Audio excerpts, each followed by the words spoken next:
Bonjour à tous, vous êtes sur la radio ici et maintenant 95.2 FM Paris, c'est Cyberculture aujourd'hui avec William et on va parler informatique. Donc première partie de cet après-midi sur la radio ici maintenant, Cyberculture, et à partir de 15h30 on retrouvera Olivier avec la hotline. Donc préparez, commencez à réfléchir sur vos questions concernant vos dysfonctionnements informatiques. Est-ce que votre souris fait des claquettes ou on voit des codes morses? Olivier dès 15h30 pour répondre à ce sujet. Donc revenons à nos moutons et on va parler dans Cyberculture. Je vous propose une revue de presse avec une sélection de la semaine, donc une sélection d'articles. On parlera de travail, de coworking, de bitcoin, d'optimisation fiscale. Et oui, sur le web, on sait qu'on monte du doigt des fois Amazon, PayPal, etc. On parlera d'écologie et de sites web, de NSA, de droit à l'oubli, de réalité virtuelle, de réalité augmentée, de data, de téléphonie et de réseaux sociaux. On se retrouve tout de suite après le générique de l'émission. A tout de suite,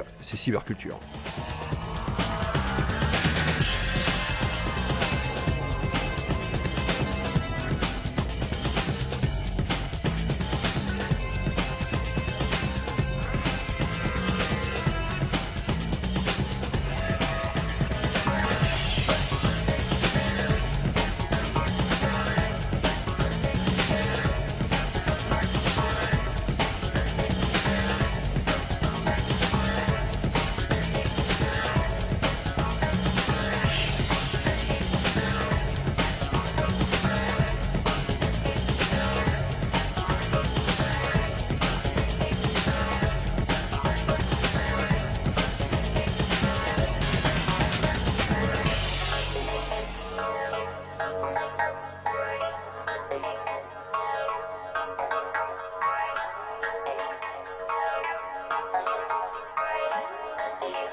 Radio ici maintenant, 14h, 15h30, Cyberculture, l'émission qui réveille vos tartines.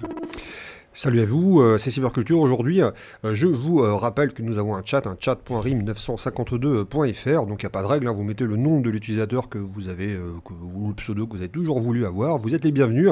Donc bonjour à vous, ceux qui sont fidèles au rendez-vous sur notre chat. Les Captain Flamme, les Poupins, les TBE, la biche Sensor qui est de retour, Patrice et Bob, et bien d'autres bien sûr. Il n'y a pas de règle, vous êtes les bienvenus. De 14h à 18h, le chat de notre radio ouvert le samedi de 14h à 18h. C'est Cyberculture. Donc aujourd'hui, je vous propose une revue de presse avec une sélection de la semaine. Donc c'est un article qui est tiré de Génération NT. Bien sûr, d'ici quelques instants, j'ouvrirai l'antenne. Vous pourrez réagir sur les différents articles de presse et sur ces différents éléments. Donc là, je vous propose un premier article concernant le coworking. Donc les tiers, donc qu'est-ce que c'est? On va ensemble découvrir ce nouveau type de gestion d'entreprise pour gérer en tant que collaborateur ou même en tant qu'employé sa place et son lieu de travail. Donc le tiers-lieu fortement plébiscité est bon pour l'image de l'entreprise. L'utilisation des tiers-lieux pour les salariés plutôt que de devoir retourner à leur bureau est plébiscité par les collaborateurs et aurait même tendance à renforcer un lien d'identité d'entreprise. Donc les espaces de coworking et de télécentres dans lesquels les salariés d'une entreprise peuvent travailler sans devoir retourner à leur bureau sont-ils un simple expédient ou bien une véritable aubaine pour les entreprises ? Une expérimentation donc menée sur 8 mois en Ile-de-France par la LBMG Worklabs et Sam University sur le thème « Quel bureau de demain ?» est en cours. Et le premier résultat, après 2 mois d'observation, donne quelques pistes de réflexion.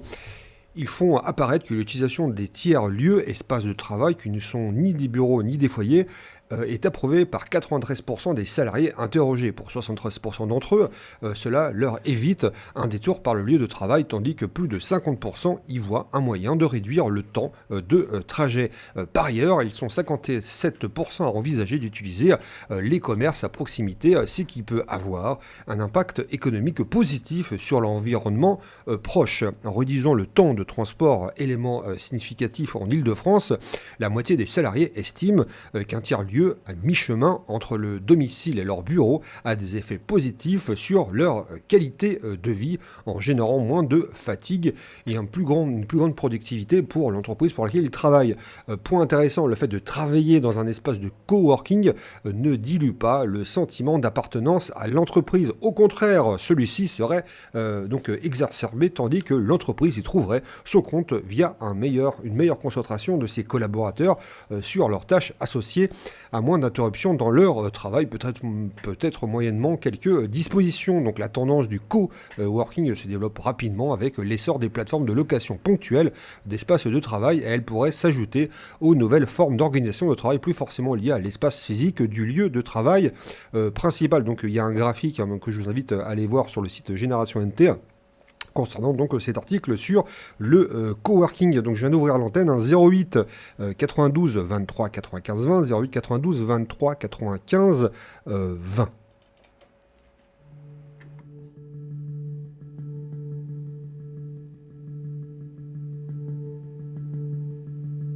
Donc après, pourquoi j'ai choisi cet article ? Simplement, on sait qu'aujourd'hui, parfois, on met un peu 1h30 pour aller au boulot. Et avec l'évolution, c'est-à-dire quel est le rapport avec cyberculture ? Il y a forcément un rapport dans l'évolution de l'organisation. C'était un article que je voulais un petit peu mettre en avant. C'est vrai que aujourd'hui, le boulot, c'est quand même une première chose de chacun de nous, ce qu'on nous vivons. Donc c'est clair que d'avoir ça auprès de chez nous, ça nous éviterait peut-être d'avoir 1h30 de transport inutile et être fatigué et ne pas forcément être, on va dire, concentré sur son travail. 08 92 23 95 20.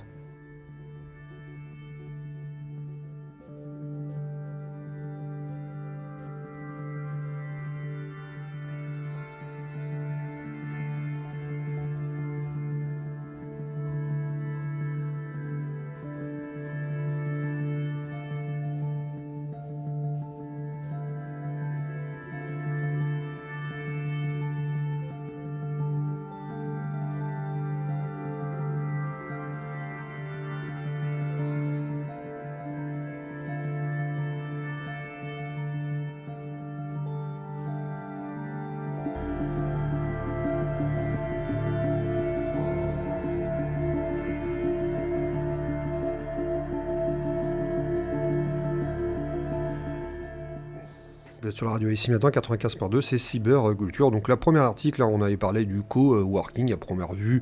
On va vous laisser le temps de réfléchir si ça vous intéresse de débattre là-dessus. Je vous rappelle que nous avons un chat, chat.rim952.fr, accessible aussi à partir de notre site internet www.ici-et-maintenant.com.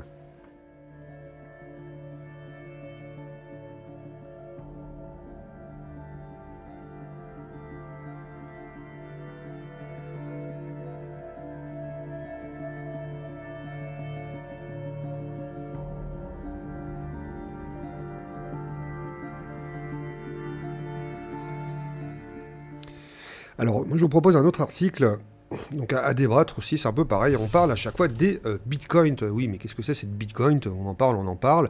Donc, on l'a bien sûr abordé dans les différentes émissions de cyberculture et même dans la hotline, on en a parlé même à la radio.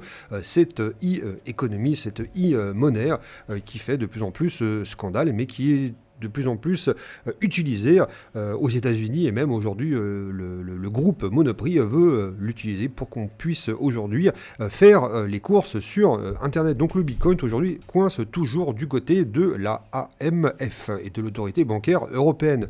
Malgré un assouplissement de son statut dans certaines zones géographiques, le régulateur boursier français, l'AMF, reste une position de méfiance vis-à-vis de la monnaie virtuelle. Donc le Bitcoin continue de susciter la méfiance tout autant que l'envie et l'absence de décrochage majeur après la fermeture du début de l'année de MTGOX.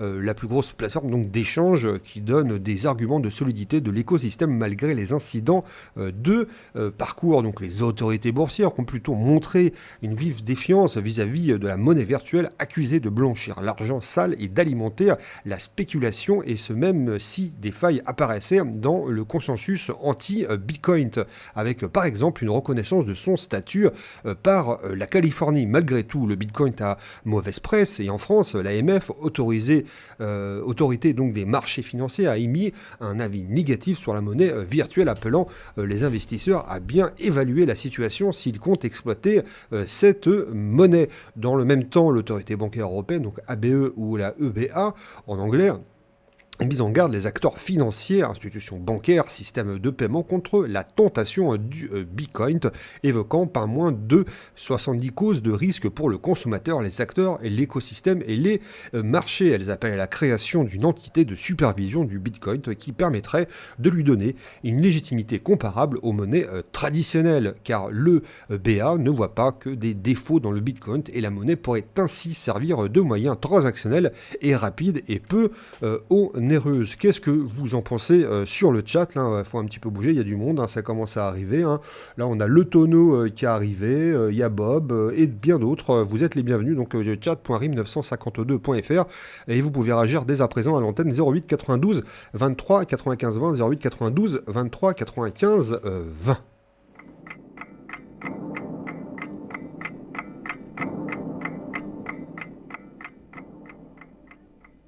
Bonjour à tous. Une annonce vous concernant. Sachez que Laurent Fent vous propose ce lundi 7 juillet de 20h à 22h30 un atelier conférence dans les locaux de la radio au 8 bis rue Violet, dans le 15e à Paris, métro Motte-Piquet-Grenelle ou Duplex. La thématique que Laurent a choisi d'aborder avec vous, qu'appelle-t-on l'ouverture du cœur? En quoi cela consiste-t-il? À quoi cela sert-il? Une participation de 10 € vous sera demandée, qui reviendra à la radio. Je vous rappelle donc, Laurent Fent, pour un atelier conférence ce lundi 7 juillet, de 20h à 22h30, pour aborder le thème de l'ouverture du cœur.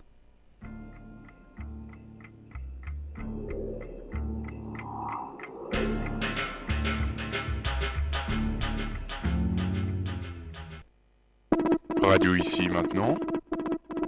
14h, 15h30, Cyberculture, l'émission qui réveille vos tartines.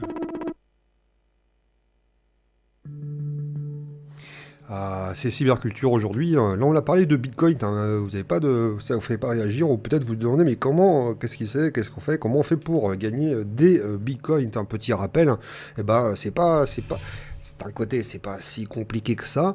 Aujourd'hui, il faut créer, on appelle ça des mineurs. Les mineurs, c'est comme des personnes, des ouvriers, des ouvriers, on va dire, virtuels. Donc, qui sont ces ouvriers virtuels? Ça va être votre PC, par exemple, qui est équipé d'un PC de dernière génération avec une très bonne carte vidéo. Donc de base, quand on dit une très bonne carte vidéo, c'est pour faire des très bons affichages ou pour jouer aux derniers jeux vidéo en ligne, par exemple. Un très bon processeur, de la mémoire, et à partir de là, si vous n'utilisez pas pendant un moment T votre PC, au lieu de le laisser allumé ou de le laisser éteint, vous pouvez installer un programme. Donc je vous invite à aller chercher un peu plus d'informations, qui va utiliser les ressources de votre PC. par le fait, par exemple, que lorsque vous n'utilisez pas votre PC, votre PC va être utilisé par un système par un système qui va exploiter donc la ressource de calcul de votre ordinateur, et par le fait d'utiliser votre ressource de votre ordinateur, vous allez avoir des bitcoins. Bon, attention, c'est pas par un one bitcoin, ce ne sera pas par un bitcoin, ce sera des petites bitcoins, des centimes de bitcoin, et au fur et à mesure de se cumuler, vous pourrez gagner des bitcoins. Je vous invite aussi à taper ordinateur créé pour du Bitcoin. Vous allez voir, il y a des gens qui ont fait des ordinateurs avec 8 cartes vidéo, plein de processeurs, etc. pour gagner du Bitcoin. Ça, c'est d'une manière légale. Après, j'ai vu aussi d'une manière illégale avec les spyware ou les malwares qui s'installent sur votre ordinateur. Bah oui, effectivement, ces pirates, au lieu de vous mettre un virus pour vous supprimer des fichiers, ils vont tout simplement récupérer les ressources de calcul de votre ordinateur et se permettre derrière de récolter des bitcoins derrière vous, tout simplement, et de le faire d'une manière illégale sur vos machines. Donc qu'est-ce que vous en pensez, Vous pouvez réagir 08 92 23 95 20 08 92 23 95 20.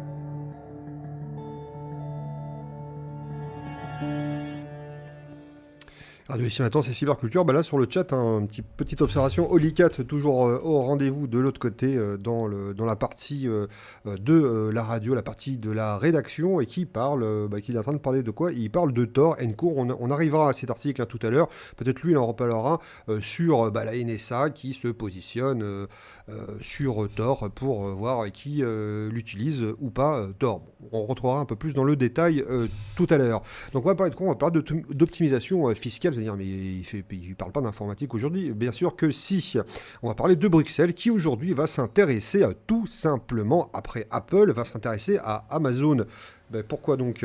Bon, c'est très bien que Amazon, même le fait de faire du business, de faire de la vente en France, paye pas énormément d'impôts aux sociétés, voire quasiment que dalle par rapport à nous en tant que société française, même à l'étranger. Donc les méthodes d'optimisation fiscale, rappelons, donc déjà engagées dans une enquête préliminaire concernant plusieurs groupes internationaux, dont Apple, la Commission européenne devrait s'intéresser de près aux pratiques d'optimisation fiscale du géant Amazon et aux arrangements fiscaux obtenus. Donc les méthodes d'optimisation fiscale des grands groupes internationaux, sans être illégales, il faut bien le mettre en avant, font l'objet d'un examen accru de la part des régulateurs européens qui souhaitent obtenir des informations plus précises sur la nature des arrangements obtenus avec des pays à la fiscalité avantageuse. Les grandes multinationales génèrent d'énormes chiffres d'affaires et d'importants bénéfices, mais payent un impôt sur les entreprises dérisoire au regard du volume d'activité quand les entreprises nationales sont soumises à la pression fiscale de leur pays. Ce décalage permet aux grands groupes de s'imposer en plus de leur taille et en ne jouant pas selon les mêmes règles de jeu sur le marché. C'est qui a amené par exemple la France à voter une loi anti-Amazon empêchant le groupe américain de proposer à la fois le rabais légal sur le prix de livre et les frais du port gratuits. Donc la Commission européenne a ouvert plusieurs investigations préliminaires contre des sociétés Apple, Starbucks, Fiat, etc. afin de déterminer si les avantages fiscaux accordés ne constituaient pas des aides d'État illégales. Selon le Financial Times, il devrait donc aussi s'intéresser au cas Amazon et aux avantages fiscaux liés à son siège européen installé au Luxembourg. La Commission aurait déjà donc envoyé une demande d'information en ce sens, en quête de preuves sur les avantages assimilables à des aides d'État. Il ne s'agit encore que de rassemblement d'informations dont le résultat conduirait éventuellement la Commission à ouvrir une enquête formelle. Le fait est que l'optimisation fiscale d'Amazon est mal vue en ce temps de difficulté pour boucler les budgets des États et que les critiques se font plus incisifs, conduisant les pouvoirs politiques à réagir. La rancœur est d'autant plus forte que des questions se posent sur son fonctionnement entre la pression permanente mise sur les salariés de ces entrepôts et des méthodes prédatrices qui tuent à petit feu les concurrents afin de faire remonter les prix. Qu'est-ce que vous en pensez déjà sur le chat? Réveillez-vous un petit peu. C'est samedi, ok, il fait pas forcément beau, il fait pas forcément moche dehors, il n'y a pas forcément beaucoup de pluie. Qu'est-ce que vous en pensez? Réagissez, vous pouvez réagir aussi sur cet article de ces entreprises américaines ou entreprises hors Europe qui s'installent et qui s'installent forcément dans un pays intéressant pour la fiscalité, donc dont Luxembourg. Eux derrière vont payer très très très peu d'impôts parce qu'ils savent bien gérer avec des avocats, avec des comptables, les optimisations fiscales. Et nous, en tant qu'entreprise française, dans le domaine par exemple même de l'informatique, parce que là on parle du web, on se retrouve à payer un petit peu l'ardoise. 08 92 23 95 20, 08 92 23 95 20.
Radio ici maintenant, c'est Cyberculture. Donc sur le chat, petite réaction, petit clin d'œil à Sensor qui essaye de capter l'émission de radio en 3G forcément avec son smartphone dans un TGV.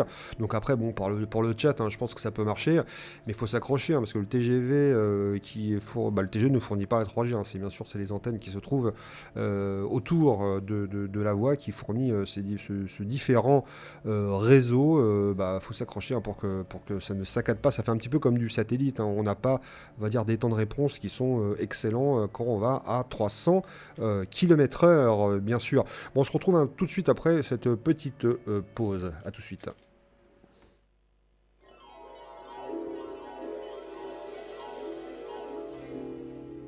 From far beyond the galaxies, I've journeyed to this place to study the behavior patterns of the human race. And I find them highly illogical. Girl meets boy.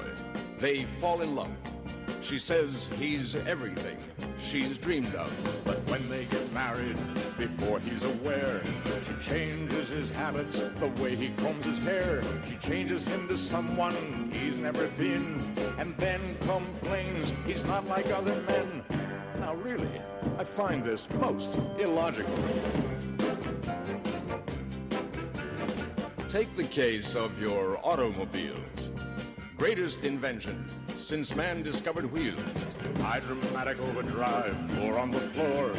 Push-button windows, push-button doors. Double-barrel carburetors rush you any place, but you never can find a parking space. Highly illogical. Take the case of modern man. He works all his life, gives it all he can, saves all his money, works overtime, pinches every penny, banks every dime.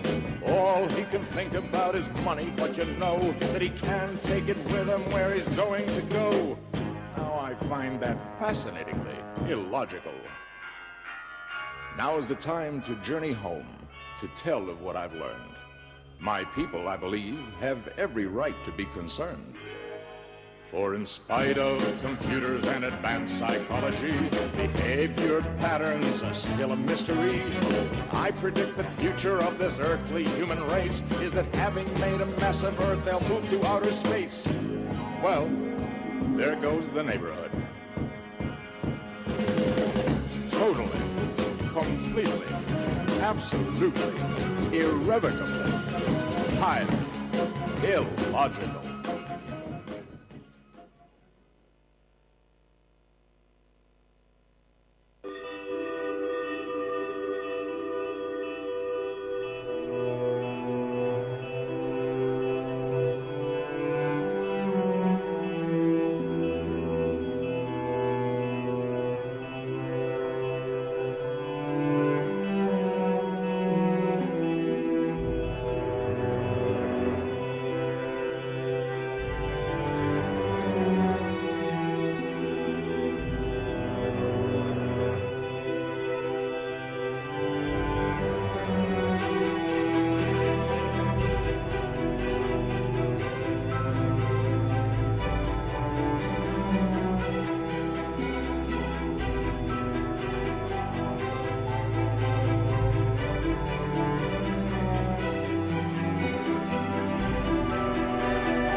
Radio ici maintenant, c'est Cyberculture. Bon, cette musique, celle d'avant, bien sûr, c'était Léonard Nimoy, Highly Illogical, la musique préférée de Sensor. Et la dernière musique, c'était Continuum, une série qui parle un petit peu de prise d'esclavagisme moderne sur l'être humain. Donc c'est Continuum, la série, Combattre le futur. Donc c'est une série que je vous conseille à regarder.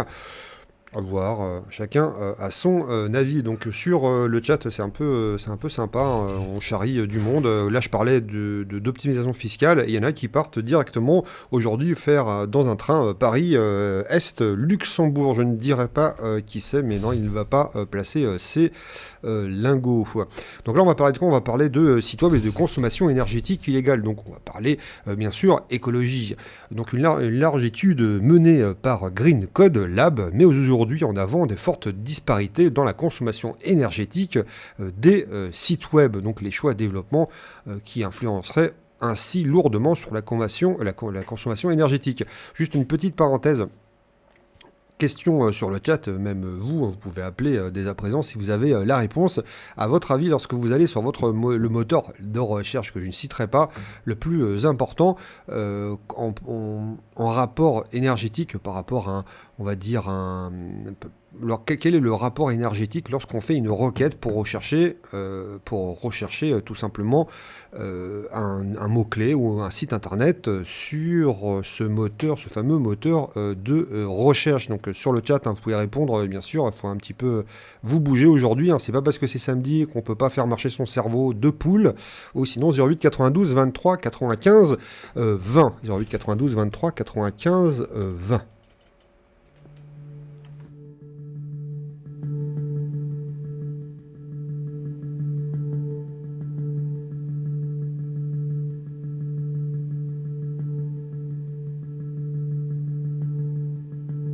Je répète, à votre avis, combien en énergie, vous pouvez dire en watts, bien sûr, quelle est l'énergie que prend donc une requête que vous allez faire, donc une demande sur un site web, sur un moteur de recherche, on va dire le moteur qui commence par un G et qui finit par un E, combien de watts ça prend comme énergie ? 08 92 23 95 20.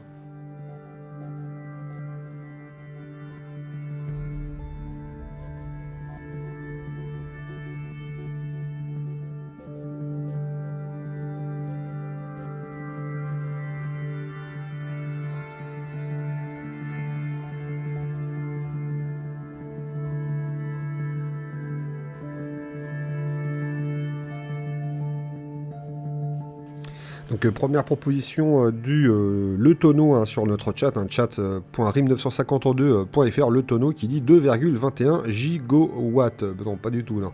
Donc j'ai Digit qui dit 0,01 watts. Ok. Essayez de le rapprocher par rapport à je sais pas, par rapport à la vie de tous les jours, par exemple, si par rapport à, on va dire, à un matériel ménager, donc à un instrument ménager, à quoi ça pourrait correspondre? Le fait de, je vous donne un premier indice, de chauffer.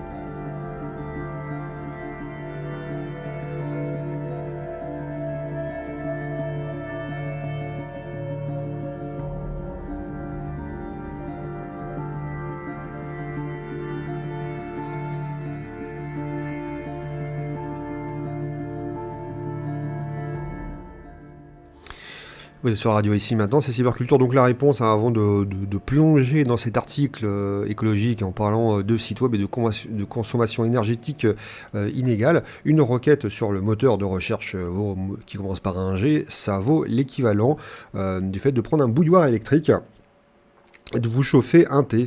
Donc en aller, retour, hein, le fait de faire une requête, c'est-à-dire que le serveur vous donne les informations, c'est le fait de chauffer un thé. Donc imaginez à chaque fois que vous chauffez un thé, et vous faites une requête sur votre moteur de recherche préféré.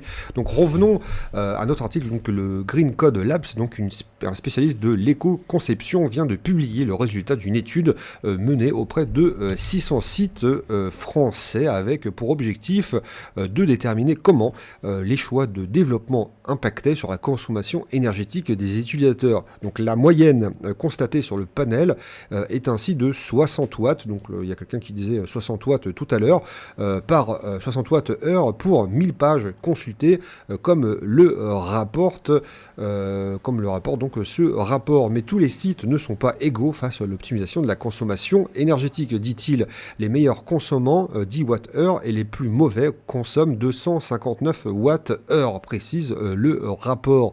Donc des chiffres extravagants. Nous nous sommes donc intéressés uniquement à la consommation des utilisateurs de sites, car jusqu'ici l'intention s'est plutôt focalisée sur les serveurs des data centers, donc des salles machines. Donc le rapport indique que la consommation et la consultation de 100 sites français les plus visités équivaut à une consommation de 8 gigawatts-heure par année pour les utilisateurs, soit l'équivalent de la consommation annuelle moyenne de 3000 foyers, tandis que côté serveur, cette consommation équivaut à 0,58 gigawatts. La faute revient-elle alors à un mauvais équipement côté utilisateur? Pas toujours, même s'il est évident que certains dispositifs sont plus économiques que d'autres. Donc les développeurs aujourd'hui ne se soucient pas du tout de l'énergie qui sera consommée et du matériel qu'il faudra pour utiliser leurs produits. Il est urgent de mettre en place de bonnes pratiques. Green Code Lab évoque ainsi quelques pistes pour réduire la facture énergétique de côté utilisateur, qui implique donc des actions du côté des développeurs, donc le langage informatique, la taille des éléments audio et vidéo ou images, le nombre de requêtes lancées vers le serveur à chaque connexion.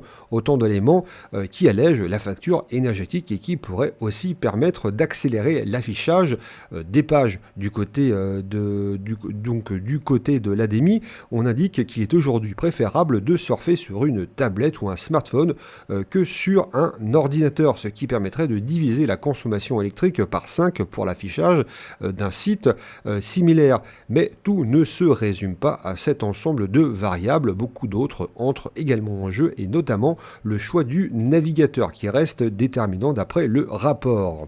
Chrome serait ainsi le mauvais élève et Firefox et Internet Explorer les deux exemples à suivre. Allez savoir pourquoi, bien sûr, sur cette consommation. Vous pouvez réagir sur cet article concernant la consommation énergétique. On va l'analyser, parce qu'il y a certains points peut-être de dire qu'est-ce qu'il nous raconte encore en informatique, et vous pouvez réagir, l'antenne est ouverte, 08 92 23 95 20, 08 92 23 95 20.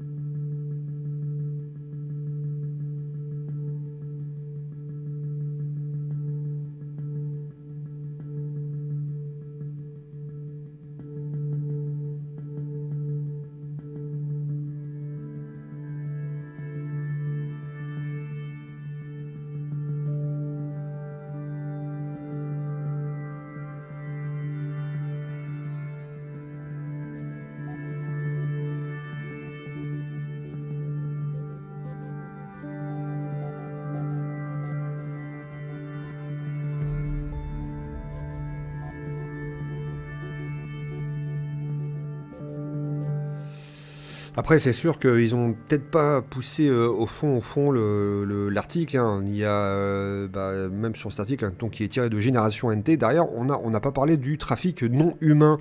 Et on en parlait, hein, sur le chat. Après, il y a les légitimes avec les robots, les fameux robots qui vont consulter les sites internet. Donc, c'est les moteurs de recherche qui commencent toujours par un G, donc Google, hein, bien sûr, voilà, les Bing, etc., qui passent sur votre site internet et qui vont récupérer le contenu, le nouveau contenu de votre site pour le présenter à nous en tant qu'internautes pour pouvoir trouver du contenu tout simplement. Donc ça peut aujourd'hui représenter en globalité, hein, ça représente un certain pourcentage du trafic, voire à peu près 50%.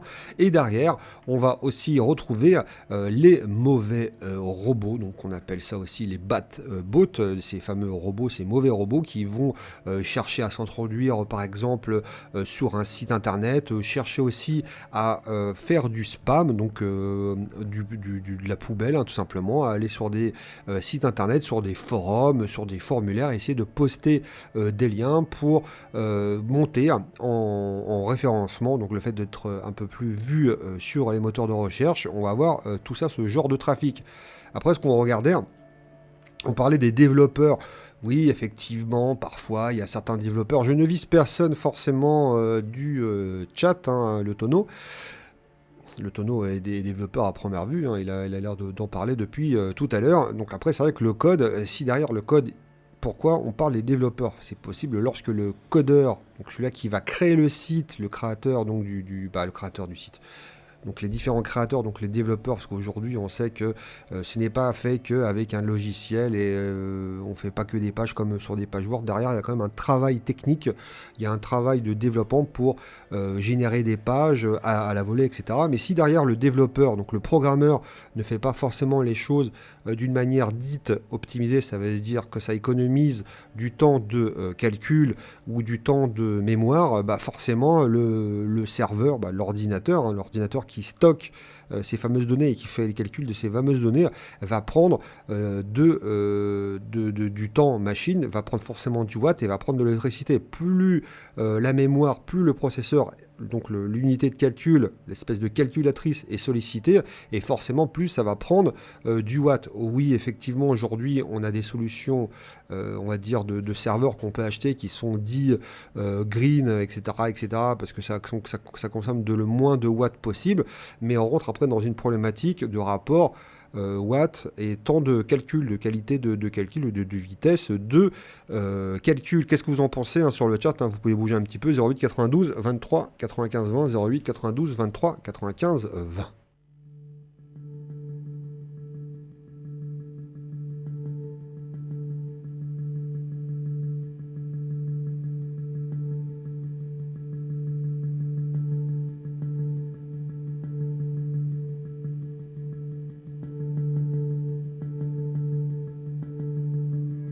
Là, sur le chat, ils sont en mode alors, les véhicules électriques centrale charbon, parfois c'est pas mieux.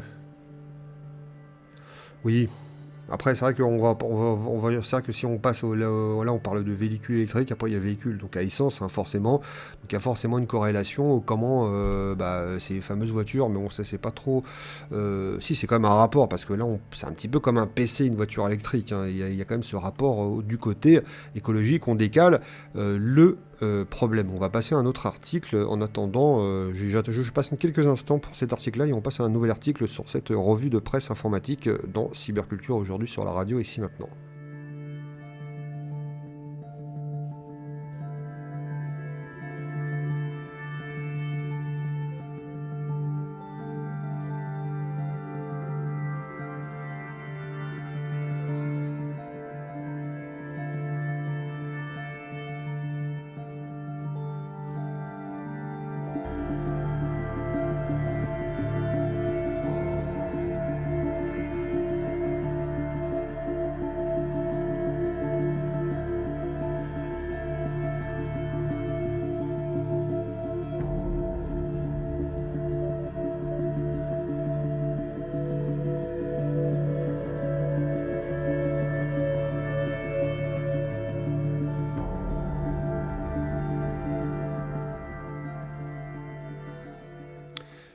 On va passer, on va un petit peu tourner la page de l'énergie, hein, parce que bon, à première vue, ça n'a pas trop l'air de vous brancher, mais il faut être quand même conscient qu'aujourd'hui, on vit avec le monde de l'Internet et on vit avec forcément des ordinateurs qui sont reliés en réseau, qui prennent une certaine électricité. Je dis pas qu'il faut être intéressé, écologiste, lorsqu'on arrive sur le web en disant je vais faire le moins de requêtes possible, parce qu'on a besoin de trouver cette information, quoi qu'il arrive. Donc peut-être diminuer vos requêtes par jour. Donc on va parler de quoi? On va parler de la NSA qui publie aujourd'hui un premier rapport de transparence qui peut un peu faire sourire. Quand je dis le titre pour le moins obscur. Donc le gouvernement Obama l'avait promis aux citoyens américains suite au coup d'éclat des révélations d'Edward Snowden. C'est désormais chose faite. Le gouvernement américain publie un premier rapport de transparence de ces opérations de surveillance pour calmer les esprits en plein scandale des révélations d'Edward Snowden concernant les écoutes de la NSA. Le gouvernement Obama avait indiqué que les agents de renseignement du pays auraient prochainement des avantages de compte à rendre concernant leur opération. Donc une mission de transparence était alors évoquée, permettant de faire la lumière sur ces écoutes qui dérangent autant les citoyens américains que les alliés des États-Unis, souvent également présentés comme des cibles dans les documents volés à la NSA. Voici donc qu'apparaît un premier rapport de transparence relatif aux activités de renseignement menées par le gouvernement des États-Unis dans les années 2013 avec plusieurs chiffres. Si des chiffres sont bien là pour des transparences au menu, mais ce qui s'apparente à une mauvaise blague est un ultime pied de nez aux détracteurs des agences d'espionnage. Ainsi, dans le rapport, on évoque surtout une quantité de cibles. On apprend donc que 1144 cibles ont été surveillées l'année passée à l'étranger dans le cadre de la loi FISA et que 80 138 cibles ont été donc surveillées sans qu'on le connaisse réellement leur identité, soit des écoutes à large non ciblées sur une personne unique. Et là encore, il s'agit d'estimations, des chiffres qui ne veulent rien dire, d'autant que pour le gouvernement américain et selon les textes de loi, une cible peut être une personne individuelle, un groupe ou une organisation composée de plusieurs individus ou une puissance étrangère, ou comment faire passer des millions d'individus espionnés pour une seule cible dans un rapport de transparence qui arrange tout le monde. En bref, on ne sait pas plus de l'ampleur des écoutes du gouvernement américain et on n'en saura vraisemblablement jamais plus qu'au travers des différentes révélations faites à ce jour ainsi que celles à venir de la part d'Edward Snowden ou toute autre source interne souhaitant tout simplement jouer les informateurs. Bon, c'est clair que c'est du foutage de gueule quand on voit ce genre de choses. Je ne sais pas qu'est-ce que vous en pensez, vous aussi. À chaque fois on dit non mais c'est bon, c'est comme un gamin qui se fait attraper à tricher à l'école. Et derrière, qui dit mais je ne tricherai plus, et là on voit dans sa main gauche qu'il a déjà l'anti-sèche pour le prochain examen, donc on peut pas vraiment y croire. En plus la NSA c'est quand même son but, c'est de l'espionnage, c'est que ce soit pas visible, c'est un peu du n'importe quoi. 08 92 23 95 20, 08 92 23 95 20.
Radio ici maintenant 95.2, c'est Cyberculture aujourd'hui. Et j'étais sur cette revue de presse, je parlais de NSA. Et là on accueille Bachir. Bonjour à toi Bachir, comment ça va? J'arrive plus à parler, j'ai de l'eau. C'est Bachir? Bachir, Oui. tu es là? Oui, allô? Comment ça va Bachir? Ça va bien. Et toi, William? Ça va. Ça va. Et vous tous à la radio, enfin, et tous Bah, les bah, spectateurs. on les salue. Alors- On les salue. Alors justement, pour bien faire comprendre un état d'esprit, j'avais une petite histoire justement concernant, vous allez le comprendre tout de suite, c'est que c'était un journaliste qui interroge Madame Bettencourt et qui demande mais pourquoi on arrête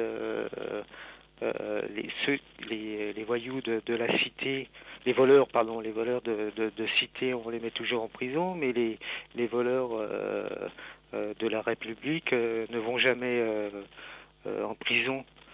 Alors, il y a Madame Bettencourt qui regarde dans les yeux le journaliste et il dit « Mais monsieur, nous n'avons pas les mêmes voleurs. » Ok. Vous comprenez? Non, mais Donc, t'as essayé de faire une blague. Vous comprenez genre- l'état d'esprit? C'est-à-dire que Oui. il y a des voleurs légitimes et des voleurs illégitimes. D'un certain droit. D'un côté, on a le droit de voler, mais pas de l'autre. La liberté des uns s'arrête là. Ouais, où commence la liberté des autres. t'avais une certain humour dans ce qu'elle disait, même si voilà bon, Les voleurs de la République. non mais c'est la valeur en fait. On n'a pas les. Ah, pardon, excuse-moi. C'était voilà. Ouais, Oui, bah, oui. peut-être Oh, je suis dans ma période Madame cerveau de poule. Bettencourt, Hein. quand même un peu Alzheimer, ça se venait plus si c'était valeur ou voleur. Donc, Ouais. bon, c'était un humour. Hein. En fait, c'est mes articles qui t'ont fait penser à ça. Bah, c'est-à-dire que là, par rapport au questionnement, je me souviens plus de. Enfin, je suis pas Alzheimer. Bachir, faut prendre des notes. Et si tu ne comprends pas ce que je dis, tu prends des notes et tu m'appelles ou Oui. tu vas sur le chat et tu dis je ne comprends pas ce que tu dis ou tu poses une question. C'est quoi la NSA? C'est quoi un site web? C'est quoi le Bitcoin? Je sais pas. Bon, là, attention, je te prends pas pour un idiot. Hein. Oui, Je c'est vrai te que- dis juste, voilà, si tu comprends pas ce que je dis, moi, on m'a déjà dit, hein, j'ai des auditeurs qui m'ont envoyé un mail en disant, Bah, j'avais des Voilà, questions, oui. oui. Voilà, j'avais des questions concernant donc justement par rapport au système de la virtualité. Effectivement, vous aviez parlé par rapport au système d'énergie et en fait compte la virtualité au niveau d'une consommation matérialiste est beaucoup plus grande que la matérialité, de travailler la matière. demande mais là, moins d'énergie que la virtualité. c'est pas l'une de mes émissions, ça. Ou c'est par rapport à un Non, article bon, que j'ai c'est un lu. exemple, enfin, Oui, mais non, je préfère qu'on reste dans mon cadre. On peut parler, là, tout à l'heure, je vais rentrer dans un article sur tout ce qui est réalité virtuelle. Donc, Oui, je sais pas si t'en as entendu parler des le Oculus Rift, ces fameuses lunettes qui font penser un petit peu au film Le Cobaye. non. Enfin, Tu- je connais la virtualité réelle, mais... Non, c'est la réalité augmentée. Ah, C'est la réalité augmentée. Hmm. Donc, peut-être on ne parle pas de la même chose. Hein. C'est un Stephen King. Tu sais ce qu'il c'est, Stephen King? Oui, c'est vrai. L'écrivain. Bah, l'écrivain, Oui, il y a c'est un de ses 2001 livres. Odyssée d'esclaves. euh, 2001 Odyssée d'esclaves. Ouais, un truc comme ça, ouais. Non, mais je préfère parler du cobaye, parce que là, je parlais de la réalité virtuelle. Donc, c'était l'un de ses livres qui a été adapté au cinéma, où tu as le gars, il est avec ses lunettes et il se balade dans un monde virtuel. C'est pour ça que le film, il date un peu. Hmm. Et toi, est-ce que tu as vu ça à la télévision? Est-ce que tu as entendu parler de ces fameuses lunettes virtuelles? Aujourd'hui, il y en a 100 000 qui ont déjà été vendues. Hein. Bah là, non, justement, là, c'est trop virtuel pour moi. J'arrive pas à capter. Moi, il me faut du concret. Hein, Bon, j'ai un imaginaire débordant, mais d'ici là, à capter tout, Après, je suis pas encore dans le domaine. Mais tu serais prêt à essayer ou pas? Essayez quoi? Bah, ces fameuses lunettes. Oui, les fameuses lunettes. Attention, Bah, disons que attention, j'ai déjà c'est encore me primitif. plaisir Hein. avec mes propres yeux Alors, si c'est avec des lunettes, Bachir, ne t'imagine pas des choses. Hein. C'est comme si tu avais des lunettes. C'est comme si tu étais dans un environnement, tu peux te balader, mais attention, tu t'es quand même dans la réalité. Faut pas décrocher. d'accord. Oui, là, moi, bon, tout sérieusement, c'est vrai que les outils de l'électronique, ça m'a toujours penché. Je suis tombé tout petit dedans, mais disons que après, il va falloir comprendre que euh, tous ces outils technologiques demandent à avoir une maîtrise. Et si l'homme n'a plus la maîtrise, comment pourra-t-il utiliser ces outils? Des minorités pourront les utiliser, puis les autres seront esclaves de ces outils. Donc, il faudrait que tout un chacun puisse quand même développer ses capacités, ses potentialités humaines pour la maîtrise de tous ces outils. N'importe quel logiciel, n'importe quel programme microprocesseur demande une capacité de concentration pour comprendre comment cela marche. Et la compréhension de comment cela marche demande des facultés, des concentrations, donc une humanité qui soit supérieure aux outils. Il faut que toujours l'homme soit supérieur à l'outil qu'il manipule. Il faut que ce soit un outil, il ne faut pas qu'il devienne esclave de son outil. Hein. Oui, voilà. Un petit peu le film. Tu l'as vu le film avec. Est-ce que tu l'as vu le film Clone avec Bruce Willis? Comment? Clone, le film Clone. Ah, Ouais. Eh ben, c'est exactement ça. Ils sont esclaves de leur clone. C'est un robot en oui, fait. voilà, C'est une espèce ça, de oui. corps. Ils sont allégés. Toi, au début, tu sais pas que c'est des clones. Tu sais pas que c'est des robots. Ils sont allongés et à la fin, tu t'aperçois qu'en fait, ils sont allongés chez eux avec des lunettes virtuelles et tout un plein de matériel sur eux, etc. Et ils vivent que à travers leur corps. Et à un moment donné, il y a un gros bug où il sort de Voilà. son clone. Il y a un gros bug. Il a peur, il est effrayé de sortir dehors. C'est-à-dire qu'il a jamais connu dehors. Ou très peu. C'est-à-dire que t'es antisocial. Moi, je dis pas que c'est Olivier, hein, mais c'est. Oui. Vous savez, ici on est dans un système, la Terre est toujours là, hein. La Terre est toujours là. Donc il faut bien comprendre que ce que veut les esclavagistes, c'est justement dans cette domination de faire en sorte que la nature soit esclave de ces gens-là. Et si on ne comprend pas le programme de la nature, ils pourront aller aussi loin qu'ils veulent. Bon, ils essayent déjà de modifier les semences pour essayer de les obliger à aller dans un sens, mais je crois qu'ils ont encore des problèmes. Et petit à petit, ils ont une obstination à vouloir s'accaparer le tout, même leur propre vie, quoi, si vous voulez comprendre la chose. Donc, ils finiront par même se dominer eux-mêmes et se rendre esclaves eux-mêmes. Donc, c'est un système qui est c'est ça, c'est l'obstination, enfin c'est l'entêtement à vouloir dominer les autres. Ne fais pas autrui ce que tu ne veux pas qu'ils te fassent.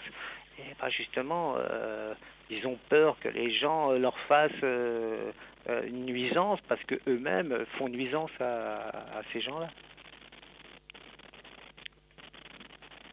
Donc, là, peut-être je sors du sujet, mais bon, c'est beaucoup plus philosophique. On va s'arrêter. On va pas s'arrêter. On va écouter. En tout cas, c'était une bonne discussion philosophique, même si on est sorti de la matérialité. Mais non, on a parlé de la virtualité aussi, donc c'est forcément un rapport. Merci à toi, Bachir. Je t'en prie, allez. Bonne journée, profites-en. Ciao. Radio ici maintenant 95.2, c'est Cyberculture. Vous êtes les bienvenus 08 92 23 95 20 08 92 23 95 20.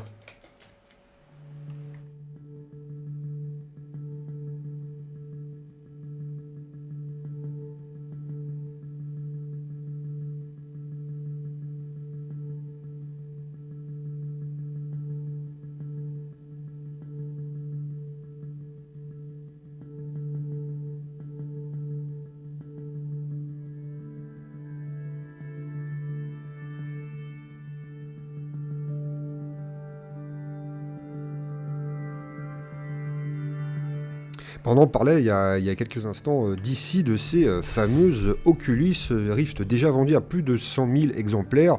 Bien sûr, il y a des retards qui sont à prévoir dans les livraisons. Si vous voulez le commander, faites attention, parce que c'est quand même un peu virulent comme système. Donc, d'après plusieurs éditeurs et grands noms du jeu de vidéo, la réalité virtuelle sera véritablement une révolution qui changera notre façon de jouer dans un futur proche. Et le succès est déjà au rendez-vous pour les très prometteurs Oculus Rift qui sont déjà écoulés à plus de 100 000 exemplaires, toujours au stade de prototype dédié principalement aux développeurs. Donc le DK2, donc développant kit 2 de l'Oculus Rift, aurait été vendu à hauteur de 45 000 exemplaires pour un total de casques de réalité virtuelle dépassant les 100 000 kits, donc des chiffres qui se veulent très encourageants, non seulement pour la firme Oculus récemment réachetée par Facebook, donc on peut se poser des questions, qui pourra continuer le développement de son casque, mais aussi pour les joueurs, puisque ce kit sont principalement dédiés aux développeurs, ce qui indique que beaucoup d'éditeurs devraient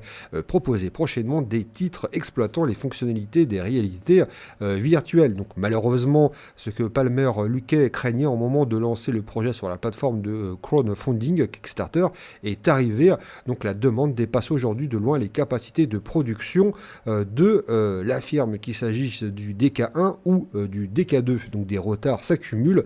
La première version avait déjà été donc retardée suite à la rupture de stock de plusieurs composants nécessaires à sa fabrication, et pour le DK2, ce serait donc la rapidité de la chaîne de production qui serait mise en cause. Fabriqué à 45 000 exemplaires du casque d'ici à juillet pour honorer les commandes paraît peu probable pour Oculus, qui s'excuse déjà de devoir annoncer un report de livraison pour le mois d'août. Malgré tout, les commandes restent ouvertes et les DK2 continuent d'être proposés au prix modique, première vue c'est modique pour eux, mais de $350, donc ça fait à peu près 280 euros. Donc après on en a parlé, bien sûr, des réalités virtuelles, vous pouvez toujours en parler, on reste un petit peu encore ensemble, il reste un bon 30 minutes, 08 92 23 95 20, 08 92 23 95 20.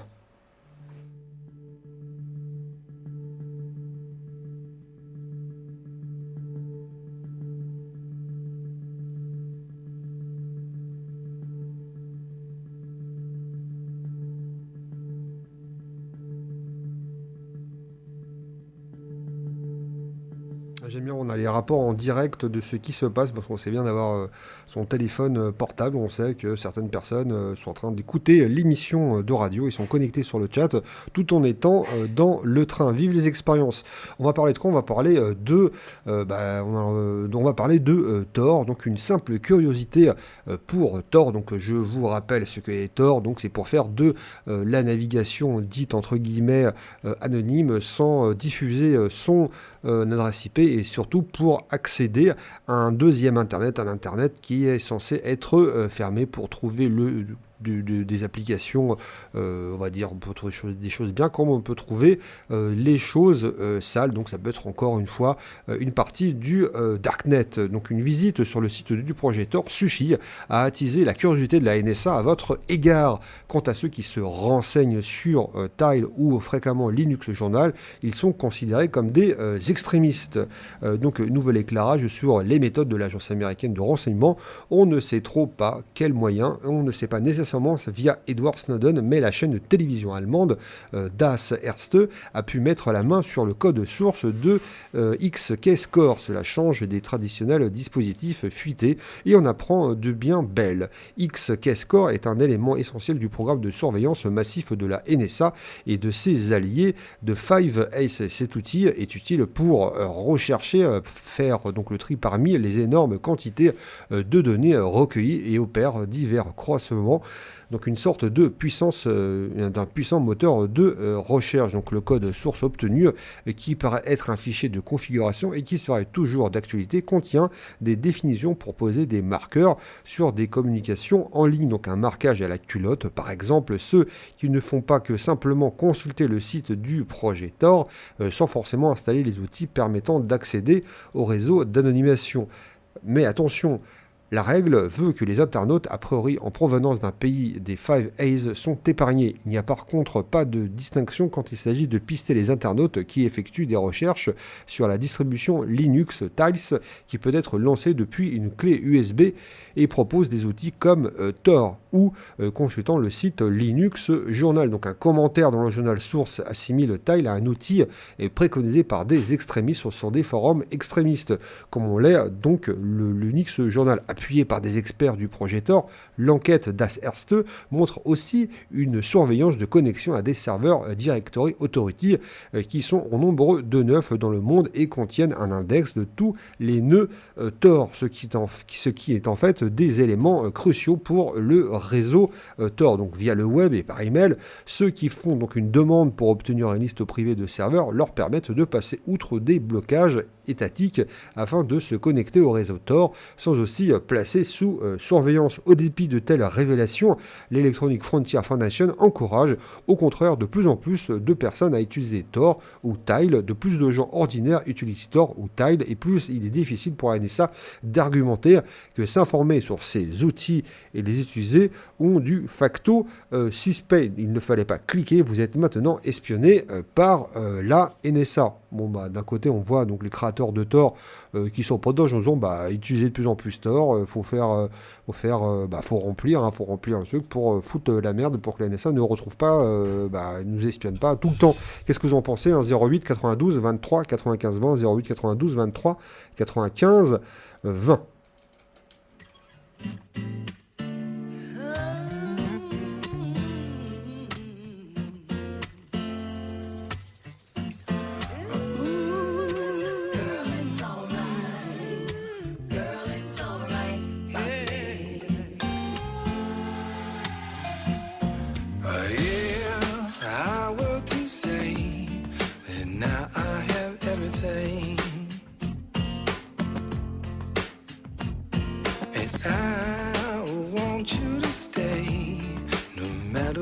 Tomorrow brings.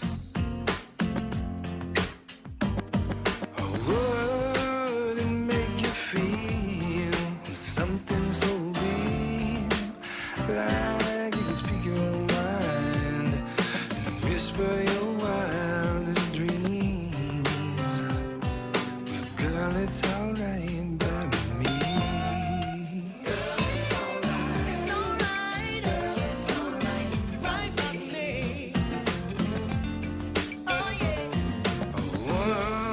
There was a king who lived in a foreign land. Had riches and gold, the envy of every man. But he somehow missed out on what I have now. 'Cause every dream in this world all that I'll ever need. Well, girl, it's alright by me. Girl, it's alright by me. This is the kind of thing one might see in a movie. This is the kind of thing that inspires one's greatest poetry. Out of a million chances, who would have thought I'd be this kind of lucky one? Girl, it's alright. Girl, it's alright by me. Yeah, baby, it's alright.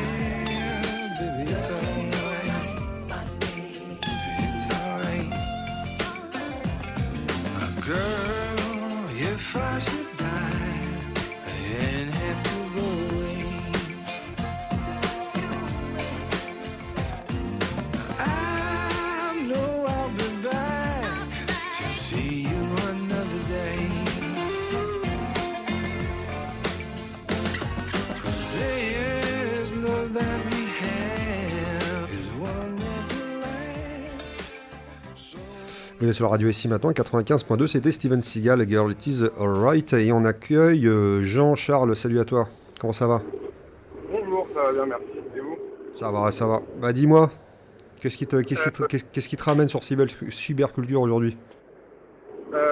J'écoute radio ici maintenant assez régulièrement et enfin bon voilà, et du coup à chaque fois j'entends beaucoup de personnes qui interviennent et je me suis dit pourquoi pas moi, donc voilà, donc je vous appelle aujourd'hui. Et par rapport à Tor en fait, la discussion m'intéresse pas mal. J'ai installé Tor, j'ai utilisé Tor, j'espère que les grandes oreilles n'écoutent pas.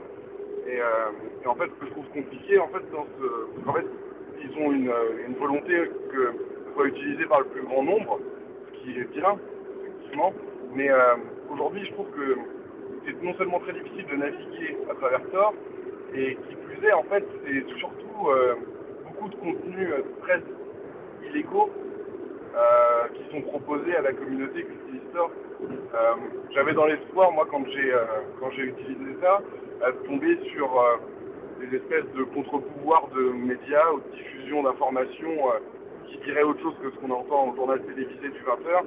Et au final, on tombe sur Sticky Road ou des choses comme ça pour acheter... je sais pas si je peux le dire à l'antenne, mais... Non, mais après il n'y a pas de secret, on sait très bien que c'est une partie du darknet, tu vas avoir des choses qui sont bien et des choses qui sont pas bien, tu vas pouvoir faire des choses vraiment dégueulasses et illégales, c'est clair, net et précis, on peut tout trouver sur les points ignons.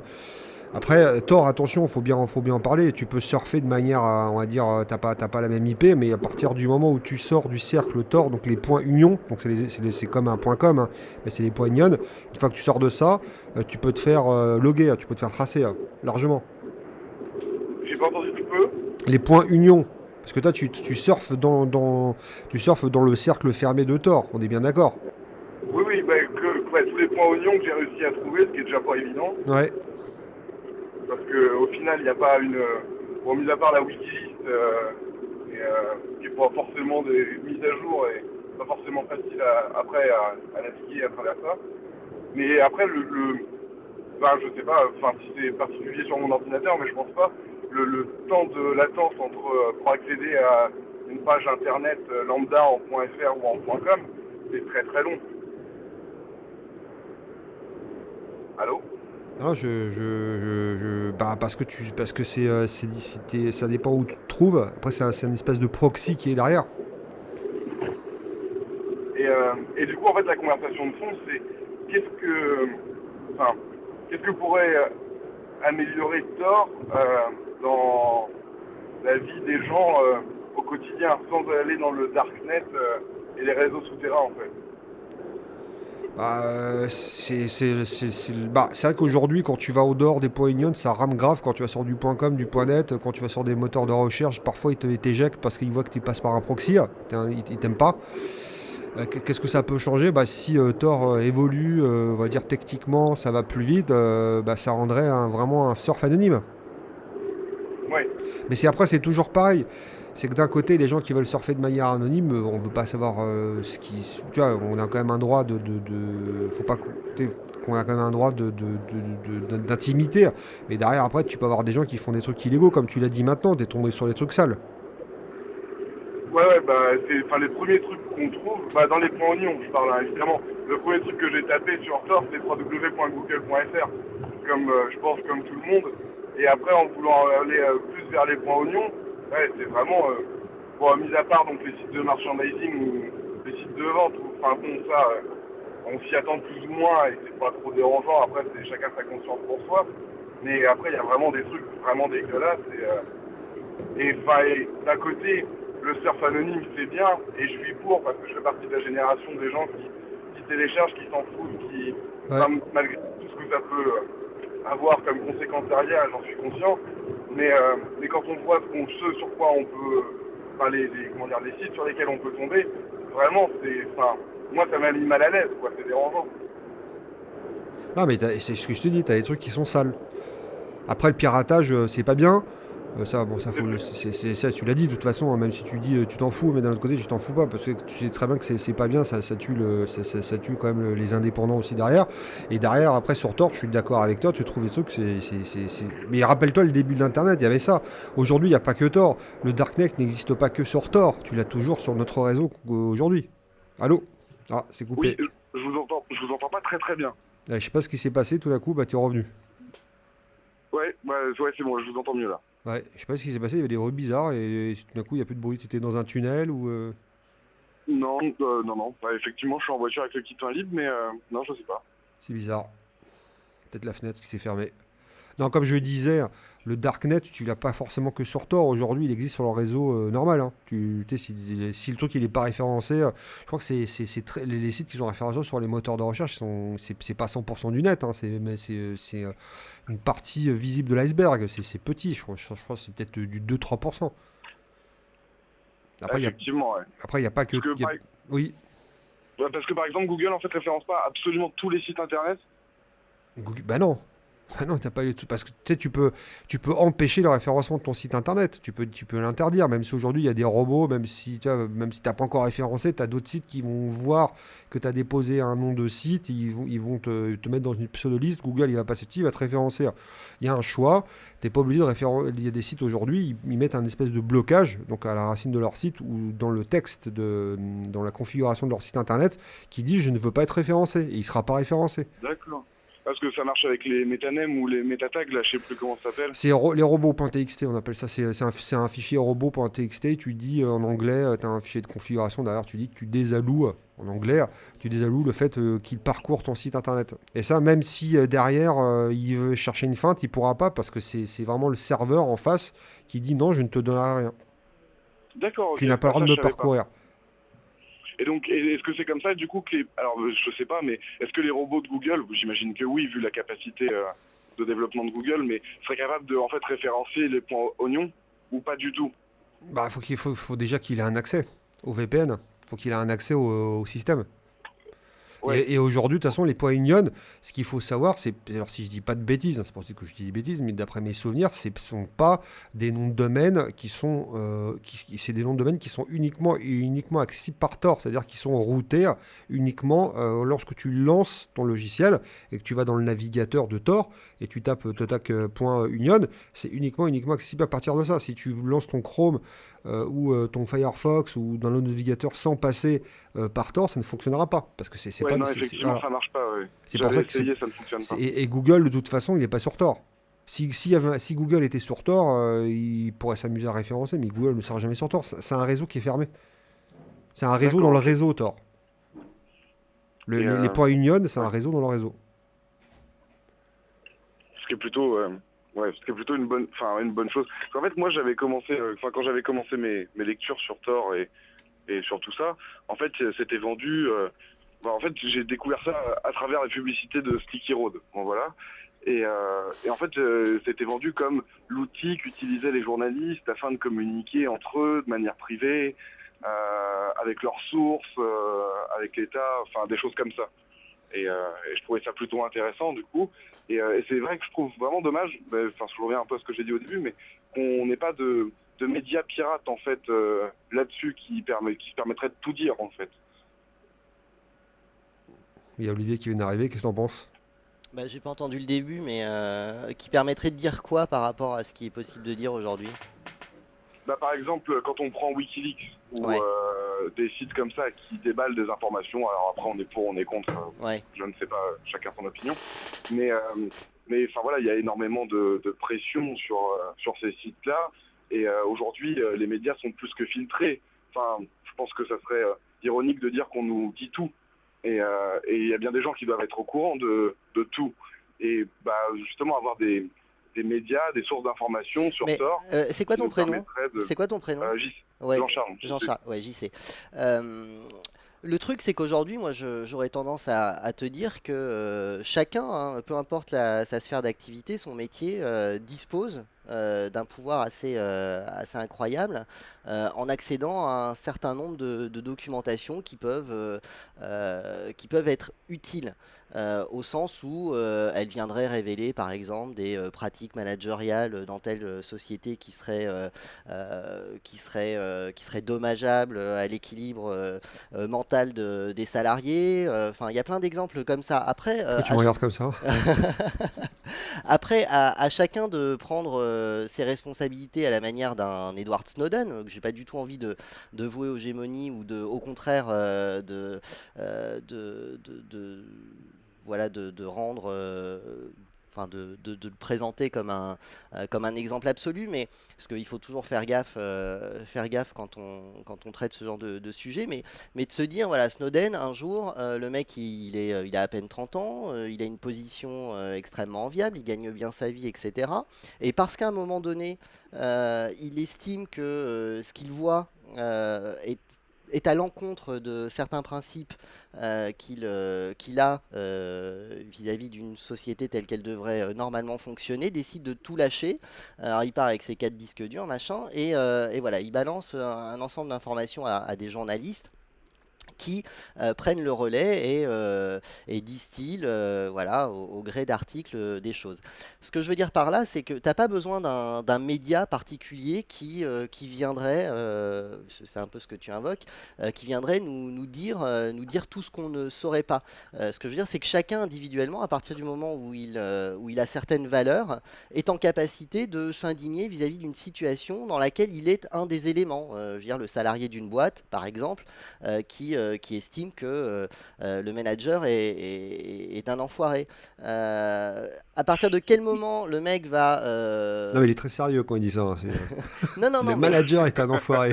non, non, mais Oui. je veux dire, on voit bien comment fonctionne la... Alors vous qui nous écoutez, ça peut vous faire du bien aujourd'hui, que vous allez bien démarrer votre semaine, regardez-vous dans un miroir, dites le manager est un enfoiré. C'est un enfoiré. Non, mais tu vois ce que je veux dire, JC, en fait. C'est que tout dépend de la capacité de chacun à prendre conscience et être conscient de ce qui va à l'encontre de certaines de ses valeurs. Le problème aujourd'hui, c'est que tu as beaucoup de gens, hein, beaucoup d'individus parmi ceux qui composent la société qui ont perdu cette capacité à disposer du recul nécessaire pour comment dire, pour voir qu'à un moment, certaines actions ne sont pas compatibles avec une perception juste et humaine d'une société quelle qu'elle soit. Donc moi, plutôt que de dire, bah voilà, en fait, aujourd'hui, ce qui nous manque, c'est un média, machin, moi, j'ai envie de dire, aujourd'hui, qu'est-ce qui nous manque individuellement pour récupérer cette capacité de recul, cette capacité à s'indigner des situations injustes dont on peut être les témoins. Ouais, alors dans ce cas-là, une plateforme de centralisation des données. Parce qu'en fait, le truc. Mais t'en c'est as que... plein, regarde, aujourd'hui t'as Wikileaks, effectivement, tu peux leur envoyer des documents si tu en as à ta disposition. Tu as Mediapart qui propose ça avec French Leaks, c'est une plateforme sécurisée. Alors bon, on peut évidemment discuter de la, la sécurité du truc, mais aujourd'hui, peu importe qui tu es, tu disposes de documents où voilà, tu peux, via cette plateforme French Leak, envoyer des documents ou un mail à Mediapart pour lui faire part d'éléments susceptibles de générer des enquêtes. Ça existe. D'accord. Ok, effectivement. Alors après, je sais pas, j'ai pas entendu le début de ton intervention, je sais pas ce qu'il a suscité, mais... Ouais, en fait, ce que je disais, c'était le fait que Tor soit usité par plus de gens. En fait, il faudrait ramener, comment dire, il faudrait titiller les gens pour, je sais pas, de curiosité ou de soif de savoir, de découverte, de quelque chose, ouais. Pour que ça soit utilisé par les gens. Parce qu'aujourd'hui, donc du coup, c'est ce que je disais au début, et Ouais. je vais pas tout reprendre en très bref, mais c'est vrai qu'aujourd'hui, en fait, mis à part vraiment le darknet qui peut susciter une certaine curiosité, après l'utilisation à l'utilisation quotidienne. C'est quand même assez long, c'est quand Non, même... non, c'est faux. Alors là, justement, j'ai fait quelques tests. J'ai testé, je me suis amusé cette semaine à tester trois réseaux, hein, enfin trois darknet assez connus. Tu as I2P, tu as Tor et puis tu as Freenet. Voilà, c'est les trois que je me suis amusé à tester cette semaine. Là, moi, j'ai été relativement épaté par la façon dont Tor, sur le net standard, hein, fonctionne rapidement. C'est-à-dire que j'ai pas vraiment vu De grosses latences. de grosse latence entre mon accès standard. Alors bon, effectivement, je suis en fibre, donc a priori ça marche plutôt pas mal. Mais là, je veux dire, j'ai pas eu de difficulté. Non, non, mais j'ai pas eu de difficulté particulière à surfer normalement via Tor. Après, effectivement, moi j'ai tendance à dire qu'on a tout intérêt. Peu importe ce qu'on a à faire sur le net, hein, même si on a des recherches à faire, enfin voilà, des trucs tout à fait standards, à utiliser ce type de réseau. Pourquoi? Parce que plus il y en aura qui le feront, moins il sera compliqué, enfin moins il sera simple pour ceux qui surveillent, ou en tout cas pas ceux qui surveillent, parce que là on est en plein complot, mais par les instruments de surveillance qui sont positionnés un peu partout sur les réseaux, de pouvoir t'extraire de la masse. Tu vois ce que je veux dire? Ouais. C'est comme aujourd'hui chiffrer ses emails. On a tout intérêt à chiffrer ses emails, pas particulièrement parce qu'on aurait à chaque fois des informations sensibles à le faire, mais simplement parce qu'on est en droit de revendiquer l'aspect privé de nos correspondances. Et là encore, peu importe ce qu'on échange. Sauf que... Et effectivement, et en plus, juste pour rebondir légèrement sur les emails, Ouais. mais j'avais fait un test avec un pote, on s'était échangé 5-6 mails à travers Hotmail Mm. en parlant d'un même sujet de conversation. Donc on avait pris pour exemple l'Airsoft. Voilà, on discutait d'Airsoft, machin et tout. Et mes publicités sur Hotmail et sur les pages On qui commençait sont en rapport avec à être associé à ce que vous racontiez. Airsoft. Ouais, non, mais bien sûr, mais ça, c'est ce que C'est fait, ça, c'est ce que fait c'est une Gmail. dinguerie. Mais de toute façon, c'est dans les conditions générales d'utilisation, hein. On te dit que le contenu est scanné à des fins publicitaires. Bah, voilà, je veux dire, tu les acceptes quand Rien n'est jamais gratuit. bah, ou alors, si c'est gratuit, c'est toi le produit, hein. C'est ça. C'est la bonne Je formule. je te verrai bien en produit, hein. Ouais, en produit. Et en Parce fait, qu'au final, si on génère des revenus, nous, on fait que payer notre fournisseur d'accès Internet, on touche rien. ah bah ça c'est sûr, ouais, ouais, ça c'est sûr. Mais tu C'est un prends, autre débat. Mais... donc si on reprend l'exemple des mails, alors j'ai vu tout à l'heure avec satisfaction que Framasoft en fait avait, enfin le Framablog avait proposé une version traduite en plusieurs langues et dont le français du guide qui a été publié par la FSF pour chiffrer ses emails en fait. T'as un guide très bien fait, il était uniquement disponible en anglais, donc il a été traduit en français. Donc si tu vas sur Framablog, voilà, tu peux accéder à un tutoriel avec capture d'écran, etc., qui te permet rapidement de configurer ton client email pour utiliser le chiffrement, et puis aussi comment générer tes clés publiques, clés privées, etc. Et qu'est-ce qu'il est dit dans ce tuto? En fait, il est dit, alors vous pouvez utiliser bien sûr le chiffrement pour uniquement certains de vos emails. Mais pour autant, ce qu'on vous conseille, c'est de les chiffrer systématiquement. Pourquoi? Parce que si on observe que tu chiffres seulement 1% de tes mails, bah, ça va devenir suspect. C'est précisément les mails qu'on va avoir envie de lire. Par contre, si tu commences à chiffrer tous tes mails, en fait, la guerre, elle est en quel terme? Elle est dans comment tu occupes le terrain, en fait. Par Ouais, rapport en à fait, toutes ouais, c'est vraiment de la masse, quoi. par rapport à toutes ces histoires. Et quand tu auras 10 millions de personnes qui utilisera Tor, ouais bah vas-y, moi je défie quiconque d'aller chercher le méchant, je mets bien ça entre guillemets évidemment, ou en tout cas celui susceptible de susciter l'intérêt d'organismes comme la NSA parmi ces 10 millions de personnes.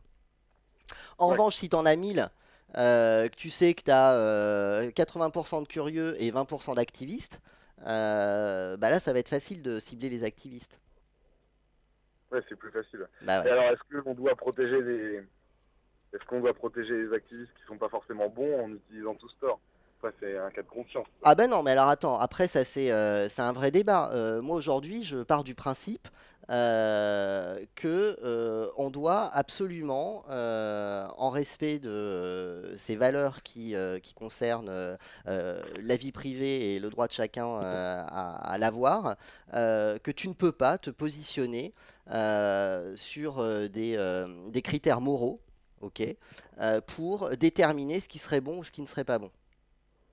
Ok, moi j'en ai rien à branler de ce que les uns et les autres font sur Tor. Moi ce qui m'intéresse c'est ce que Tor est en capacité de me procurer comme anonymat relatif, mais surtout comme sécurisation vis-à-vis de ma vie privée.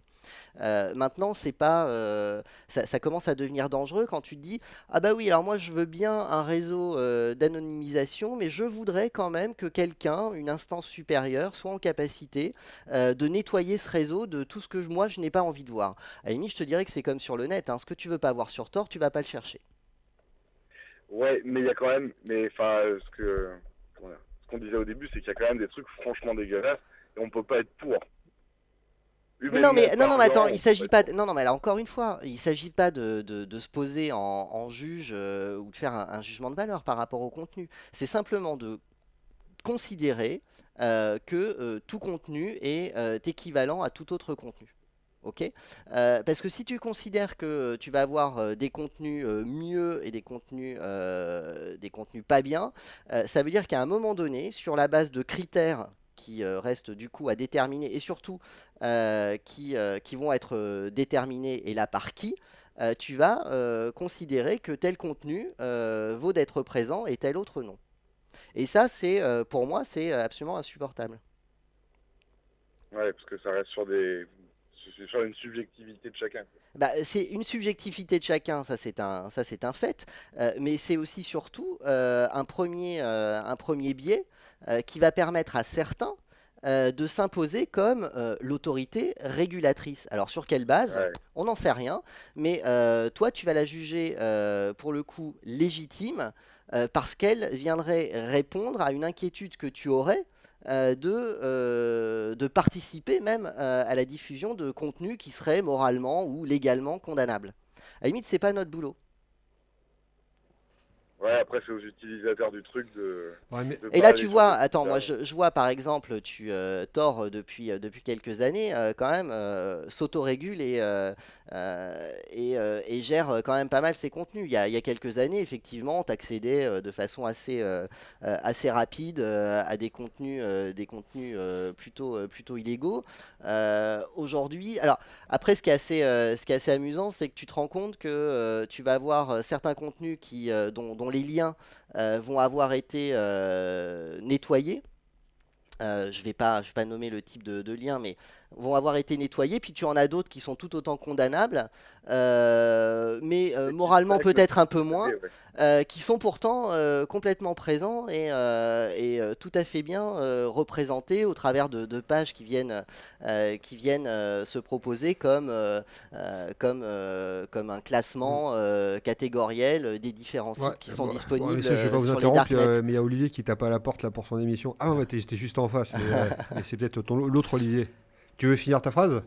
Non, mais j'ai fini. Ok, bah merci à toi d'avoir appelé. Là, on va passer à la hotline d'ici quelques instants, le temps qu'Olivier récupère son siège et que je mette l'escabeau. Bah, merci d'avoir appelé et bonne journée à toi. Bonne journée. Ciao. Salut JC, merci d'avoir appelé. Radio ici maintenant 95.2, c'est la fin de Cyberculture. Merci d'avoir rebondi là-dessus. Ça m'a permis de réfléchir sur la vie. Bon allez, je te prépare la place. Ouais, c'est gentil. Allez, préparez vos questions. D'ici quelques instants, on retrouve la hotline avec Olivier qui est chaud, bouillant. T'es chaud. Ah, mort. Ouais.